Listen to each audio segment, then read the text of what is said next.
Et bonjour à tous, aujourd'hui on va parler du nouveau système de bornes Orbi Wi-Fi 6E de Netgear, l'une des solutions les plus rapides du marché pour couvrir une maison ou un appartement avec les meilleurs débits possibles.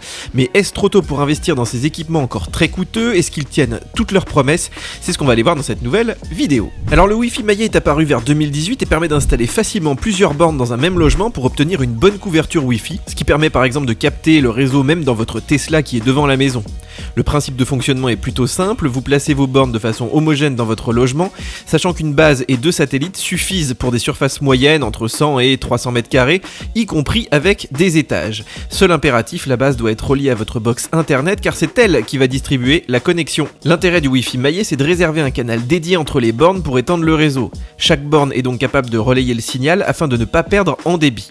Rassurez-vous, tout se fait automatiquement, il n'y a rien à configurer manuellement au niveau du réseau, mais il faut juste placer ces bornes de façon optimale. Le système Orbi se démarque de la concurrence par une installation extrêmement simple. En quelques minutes, nous avons pu placer notre base et ses deux satellites à chaque extrémité de la maison, le tout étant immédiatement reconnu par l'application qui vous affiche la topologie de votre réseau. En revanche, on vous oblige à créer un compte et vous aurez besoin de vos identifiants pour modifier la configuration, comme l'ajout d'un satellite par exemple. Je vous conseille de ne pas placer les bornes derrière des murs trop épais, des placards ou des gros objets si vous voulez obtenir les meilleurs débits. Si vous en avez la possibilité, vous pouvez également les raccorder entre elles en Ethernet, ce qui peut se révéler utile dans un environnement saturé en réseau Wi-Fi ou si vos murs sont trop épais, comme dans certains chalets par exemple. L'application est identique sur toute la gamme Orbi, elle offre un aperçu de l'état du réseau, un gestionnaire de périphériques, un outil de mesure de débit et la gestion des paramètres de votre réseau Wi-Fi. Elle peut aussi mettre à jour les bornes et offre même un système payant de vérification des périphériques et de contrôle parental.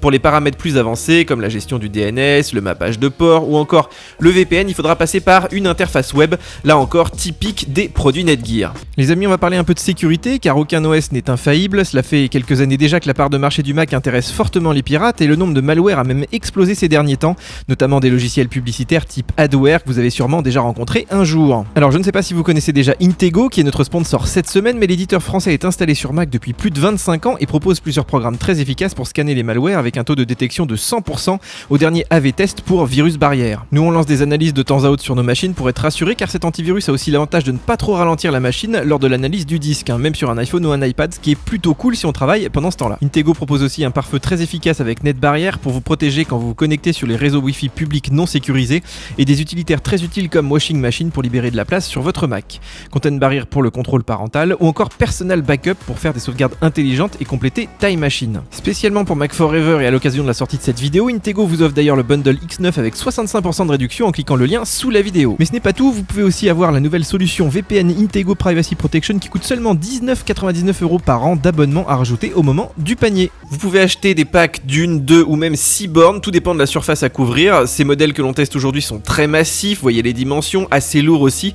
mais offrent un design plutôt sobre et c'est tant mieux car ils doivent rester visibles dans la pièce pour avoir de meilleurs débits. Chaque borne doit être reliée à une prise électrique pour l'alimentation et embarque 4 ports Ethernet dont un à 2,5 gigabits.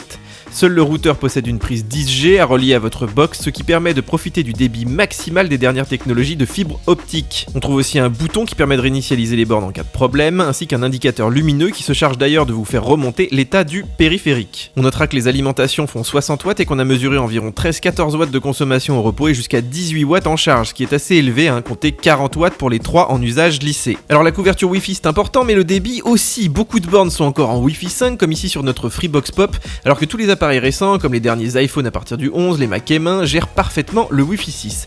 Rien qu'en passant du Wi-Fi 5 au Wi-Fi 6, on peut ainsi gagner jusqu'à 200 à 300 mégabits. Si vous avez par exemple la fibre à 1 gigabit, on peut facilement atteindre les 700 mégabits ici en Wi-Fi 6, alors qu'on sera plutôt à 450-500 avec une vieille borne Wi-Fi ou celle de votre box. Avec le Wi-Fi 6E, on passe à un nouveau cap qui utilise la bande des 6 GHz, ce qui permet d'atteindre des débits jusqu'à 40% plus rapides et aussi de mieux gérer les réseaux avec de nombreux périphériques. Mais pour le moment, aucun produit Apple n'est compatible, nous n'avons trouvé aucune carte additionnelle pour Mac, et même pour le réseau maillé interne, Orbi utilise encore la bande des 5 GHz. Désormais, certains PC en sont équipés nativement, mais on peut aussi rajouter cette petite carte Intel sur des machines plus anciennes. Alors petit rappel technique, le Wi-Fi 6E rajoute une bande de fréquence de 6 GHz aux 2,4 et 5 GHz utilisés jusque-là, ce qui permet d'ailleurs de réduire un peu les interférences liées à tous nos objets connectés utilisant ces fréquences.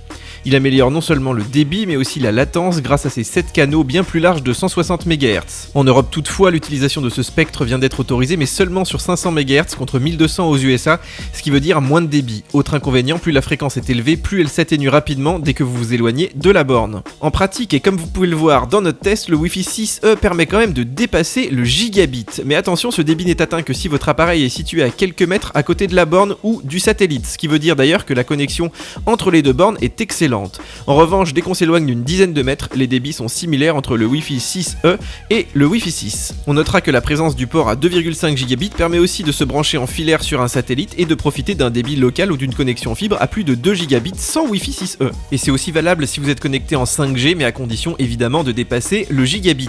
Alors, faut-il craquer pour ces bornes Orbi dernier cri? À plus de 1500 € pour notre pack de 3, cela reste très cher pour le particulier, d'autant que les périphériques Wi-Fi 6E sont encore bien trop rares, comme chez Apple.